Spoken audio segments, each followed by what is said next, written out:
What's going on, guys? It's Matt again, and welcome to the Pop Complex. Today I'm going to be giving you guys a tour of my NECA horror action figure collection. Okay, that was strange. Last time that I talked about Friday the 13th after I talked about Friday the 13th and Jason, some pretty strange things started happening, so I hope that's not the case this time. Guys, what's going on? Guys, it's happening again. Guys? Hello? Guys?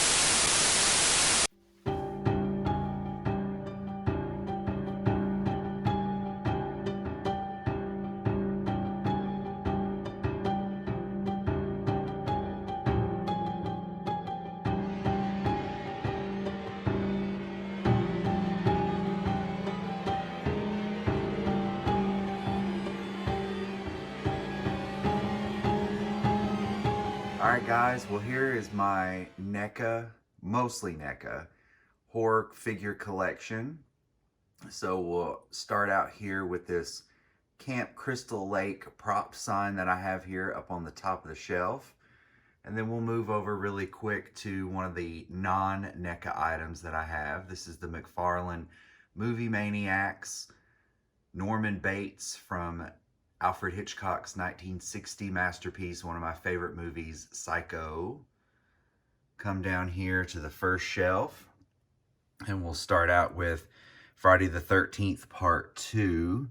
So this is the NECA Baghead Jason from Part 2. He does have the pickaxe there, a few accessories. He has the campfire, just a butcher knife, machete. He has a pitchfork and the spear from Part 1. And there's the head of Mrs. Voorhees.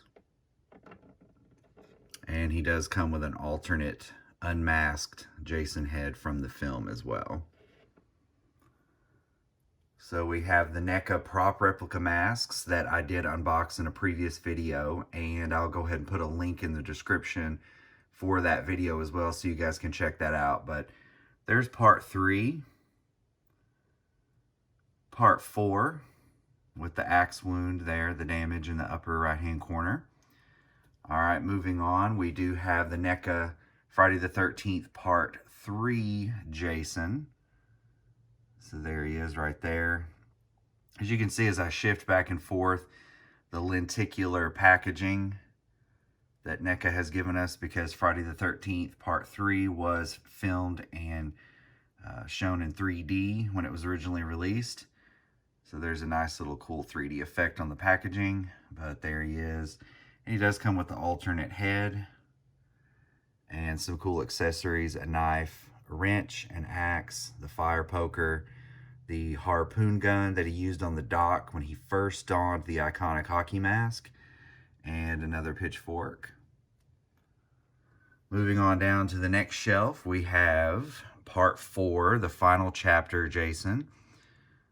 So there he is. I do have him posed with the pig splitter, the butcher's cleaver there. So you can get a good look at the box art. That is the official art for the film, the movie poster. It does come with this alternate head from the final scene with Tommy Jarvis. And I've got him posed with the knife going through there. And there's the corkscrew, hacksaw, machete, and the double-bladed axe.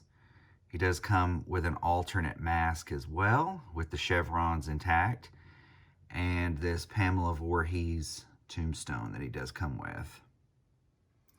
So here is the Friday the 13th Part 5 NECA prop replica mask that I did unbox in the previous video as well. So that's the Imposter Jason, the Roy Burns mask.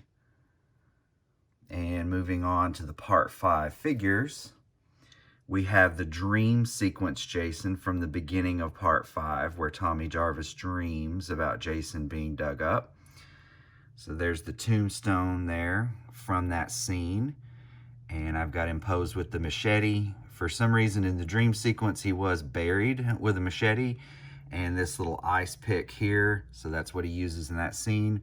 Really like the detailing and the paint job here that NECA has given us. You can see that glossy shine because it was raining in that scene and Jason was completely soaking wet.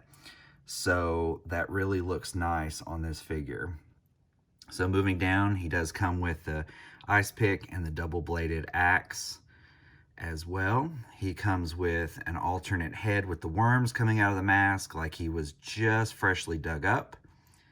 He comes with this alternate head with the axe wound and the blood dripping down. That, I believe, was actually in a scene where adult Tommy Jarvis was kind of dreaming or hallucinating that Jason was behind him. I think he was in the mirror in that scene, I believe.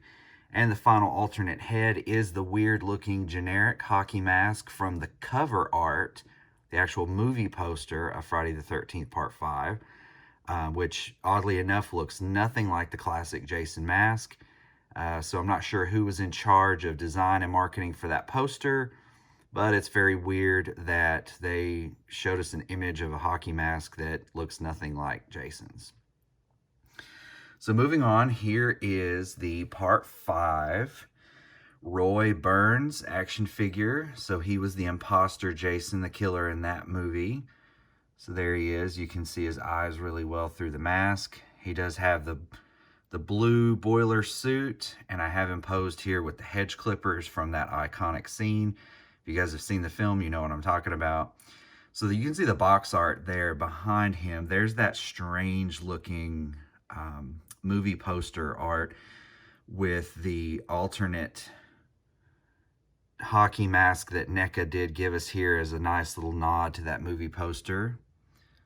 So there's the box art. He does come with a lot of accessories. He does come with the butcher's cleaver, a knife, a machete, and he comes with this tree branch and belt from that one scene where he wraps the belt around it. Well, you guys have seen it probably, so I'm not going to go to any graphic details. He does come with the road flare and this long spike as well. Roy Burns. Okay, moving down to the next shelf below, we have Friday the 13th Part 6, Jason Lives. So there's Jason from this film. He does come with the fence post or the gate post that was used in that film to revive him.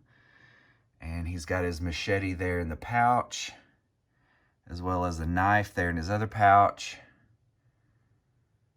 And he also did come with the Jason Voorhees tombstone.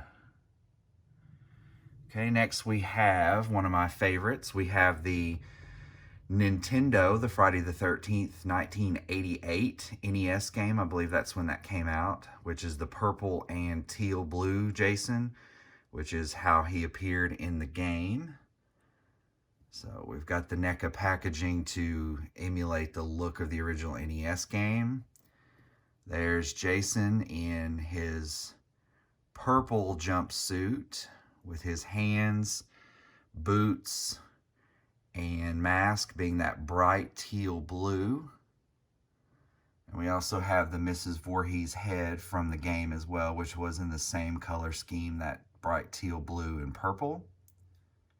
You can really see his glowing eyes there behind the mask, so that's very cool. And I've got him posed here with the axe, and he does come with an alternate machete as well. So that wraps up the Jasons, the Friday the 13th stuff. So moving on, we do have the NECA Halloween 2 Ultimate Michael Myers from NECA. So this is from the 1981 Halloween 2 movie. Really looking forward to NECA putting out an Ultimate Michael Myers from the classic 1978 Halloween movie.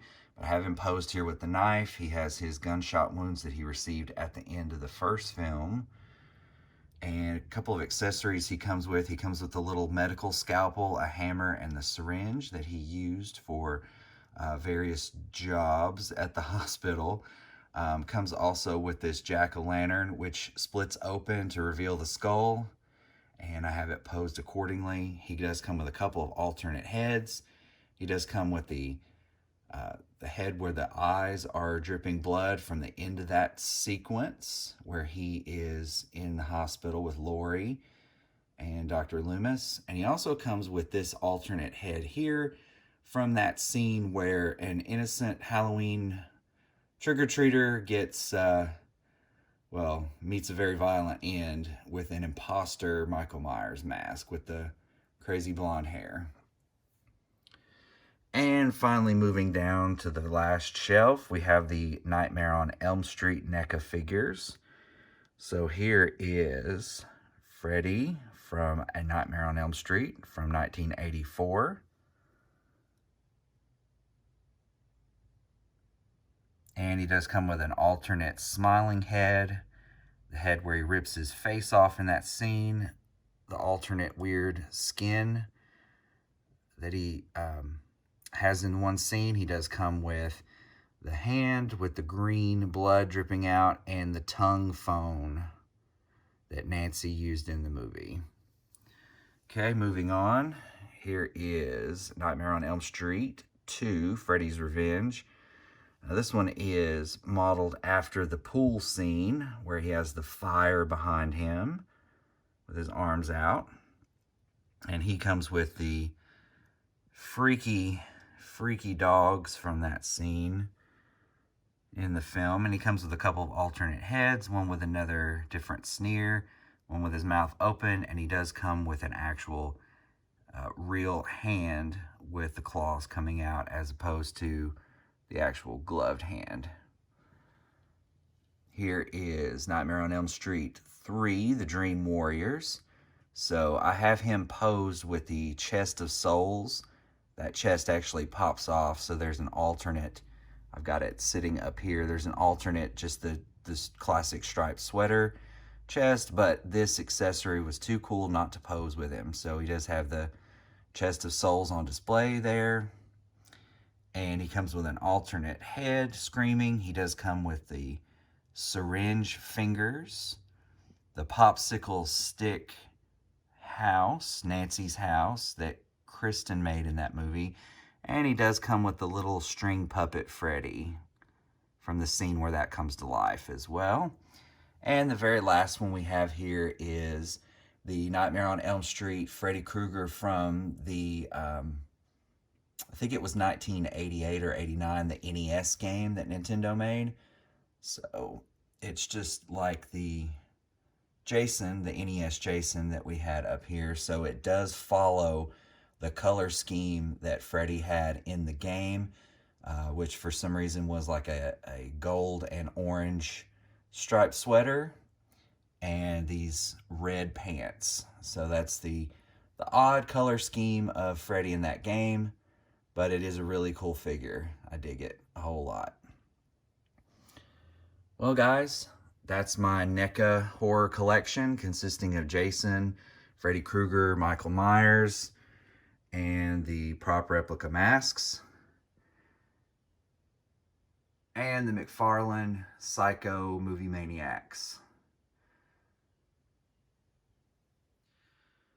Well, that was pretty strange again, but everything seems to be okay now. So if you guys like this video, please hit that like button, comment down below and tell me what you think. And also subscribe to the Pop Complex. It really helps the channel out. We're growing the Pop Complex right now, so more great videos on the way. I also have a Patreon page. Don't forget to go to patreon.com/the Pop Complex and support me there. It's really going to help me out. So thanks for watching, guys. And What was that? Oh no. Oh no, guys. Hello? Guys?